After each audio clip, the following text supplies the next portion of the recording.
Hola, buenas tardes. Somos el grupo número 4 y hablaremos sobre los conductos cerrados y abiertos. Marco teórico. Con respecto a los flujos cerrados, resalta la ecuación de continuidad y el principio de Bernoulli. La ecuación de la continuidad es producto de la ley de conservación de la masa, la cual indica que la masa que entra a una tubería es igual a la masa que sale de esta. Para expresarla matemáticamente, debemos hallar el producto del área y velocidad de salida y de entrada. Por otro lado, tenemos el principio de Bernoulli, el cual indica que un fluido incomprensible debe aumentar su velocidad cuando alcanza una sección más estrecha, para así poder mantener el flujo constante. Ese principio se expresa matemáticamente con la ecuación del lado derecho y se aplica para fluidos ideales, o sea, aquellos que no tienen fricción. El flujo de los canales abiertos ocurre cuando los líquidos fluyen por la acción de la gravedad. Estos flujos tienen superficie libre y sobre ellos no actúa otra presión que la debida a su propio peso y a la presión atmosférica. El parámetro que representa el efecto gravitacional es el número de Froude, cuya fórmula lo observamos del lado izquierdo. Si se obtiene un valor menor al 1, hablamos de un flujo subcrítico, los cuales tienen bajas velocidades y grandes profundidades. Un valor mayor a 1 indica flujos supercríticos, cuyas velocidades son altas y sus profundidades son bajas. Un valor igual a 1 hace referencia a un estado teórico de transición. El salto hidráulico es el ascenso brusco del nivel de agua, el cual se presenta en un canal abierto debido al retardo que sufre una corriente de agua, la cual fluye a una velocidad muy elevada. En este ocurre un cambio violento de régimen de flujo, el cual pasa de ser supercrítico a subcrítico.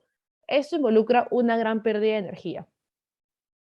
Para mencionar algunas diferencias entre ambos conductos, diremos que en las tuberías o conductos cerrados, el líquido se encuentra confinado y no tiene superficie libre, no tiene contacto con esta.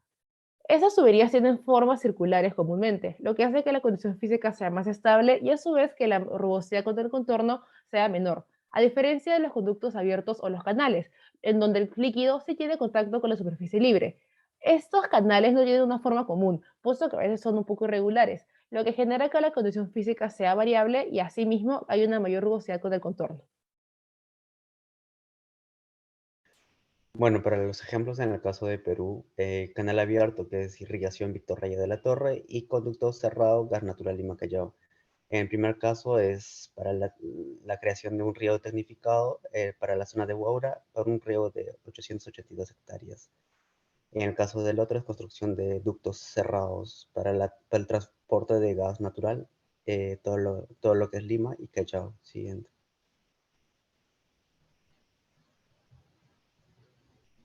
En el caso de gas natural Lima-Callao, el uso de modelos matemáticos va a requerir muchas variables y el modelo es un tanto complejo.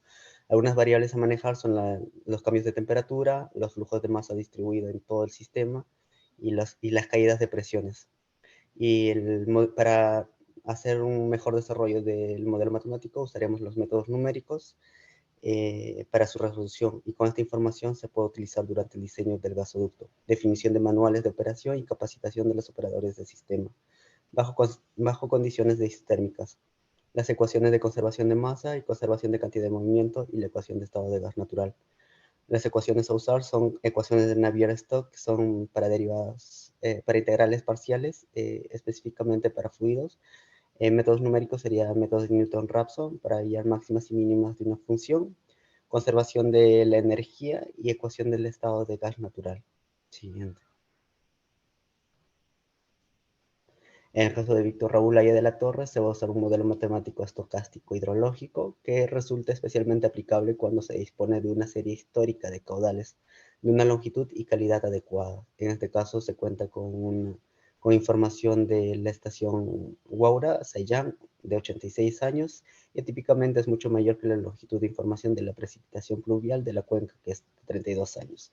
Como se observa, ahí está la ecuación dada para el modelo de Thomas Fiering, y va a usar como datos los que son datos de descargas de los meses J y J más 1, descarga de promedio de meses J y J más 1, asimismo la pendiente y la ecuación de flujo intermensual, valores aleatorios con medida o desviación estándar. Como observamos, el modelo usa mucho la estadística para hallar lo que es la varianza y la media también.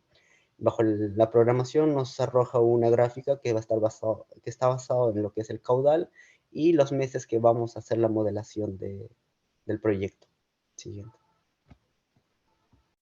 Bueno, para aplicar la ola extranjero tenemos que hablar de una planta nuclear que maneja esos dos tipos de conducto cerrado como abierto. El desastre de Fukushima ocurrió en el 2011 debido a un terremoto y una falla en el sistema de refrigeración de un conducto cerrado. Bueno, y la contaminación se dispersó por los canales abiertos que daban a las cosechas de los japoneses. Siguiente, por favor. Entonces, el funcionamiento de la planta está detallado en estos 6 pasos. Primero, viene agua del mar por un canal abierto, que está en el número 1. En segundo lugar, tenemos la piscina de enfriamiento. Tercero, se bombea agua de la piscina, del mar, hacia el núcleo que está caliente. Esa agua va a ser el refrigerante. Es abundante el agua, por eso que es el refrigerante. Y luego, en cuarto lugar, tenemos la salida del vapor de agua. ¿Por qué? Porque al ser tan caliente, ese núcleo del agua se evapora y ese vapor, al estar con tanta presión, hace mover la bobina que genera la electricidad. En quinto lugar, tenemos el núcleo caliente y en sexto, el generador de la electricidad. Siguiente. Bien, ¿qué pasó entonces en el desastre? Pues el terremoto afectó el sistema de tuberías de bombeo de agua salada del refrigerante. Entonces las barras de combustible se sobrecalentaron, se derritieron, colapsaron hacia la parte baja, dañaron aún más las tuberías, se liberó hidrógeno. Este hidrógeno entró en contacto con el agua del mar, entró en contacto con el oxígeno y generó una explosión. Eh, y el material radiactivo salió despedido, también salió contaminando el agua. Siguiente. Bueno, como escenario real para representar un conducto abierto, nos trasladaremos hasta la planta de tratamiento de aguas residuales en Carapongo, en la cual se encargan de tratar los desagües de Huaycán, Chosique y Chaclacayo, previos a su descarga al río Rímac. Esa planta tiene una capacidad para recibir un caudal promedio de hasta 1000 litros por segundo. Ahora veremos cómo funciona esta planta. Siguiente. Bueno, en esta imagen vemos la primera parte del proceso, en la cual se retienen los sólidos grandes y las partículas de arena contenidas en el agua. Siguiente. Ahora esta agua va a pasar al zanjón de oxidación, donde se va a suministrar el oxígeno necesario para que los microorganismos realicen el tratamiento. Posteriormente, en el tanque de sedimentación se van a separar los sólidos suspendidos para clarificar el agua. Finalmente, se pueden realizar procesos de desinfección o filtración para su posterior descarga. Ahora, con respecto a los conductos abiertos, su principal característica es la de presentar una superficie libre. Y a diferencia de los conductos cerrados, los conductos abiertos están expuestos a la presión atmosférica. Además, tiene la característica de que el flujo escurre en el canal únicamente por gravedad, debido a la diferencia de nivel entre dos puntos del canal. Siguiente. Ok, a continuación veremos dos ejemplos de escenarios reales en conductos cerrados. Hay que tener en cuenta que el transporte de fluidos como tema es sumamente importante porque está presente en todos los aspectos de la vida cotidiana, en instalaciones domiciliarias para transporte de agua, transporte de gas, también en instalaciones industriales como gasoductos y oleoductos. Entonces manejar estos conceptos nos será muy útil más adelante en la vida profesional. Un ejemplo típico de transporte de fluidos es el conducto cerrado. Es el que se ve en la figura. Aquí vemos conductos de distinto diámetro y distinta longitud con accesorios variados como gozo, 90 grados, contracciones, etcétera, que forman parte de una instalación industrial cualquiera. Por ejemplo, el de esta imagen pertenece a una panadería. Dentro de ella, la forma más cotidiana de estos conductos son formas circulares, ya que los fluidos dentro de dichas formas mantienen una condición física más estable y carecen de fuerza de rozamiento con el entorno, evitando una pérdida de energía. Otro ejemplo que tenemos, siguiente por favor.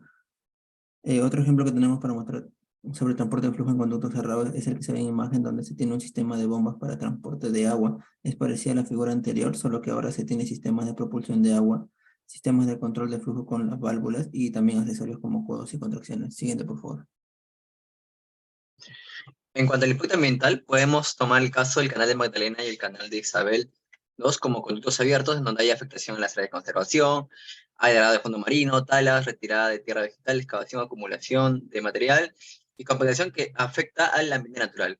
Y también como en cuanto a la fabricación de tuberías PVC, hay un impacto ambiental porque hay un consumo de combustibles fósiles en su construcción, por lo tanto hay emisiones de gases de efecto invernadero y también hay generación de material inorgánico respirable en suspensión en interacción con otros fluidos. Gracias.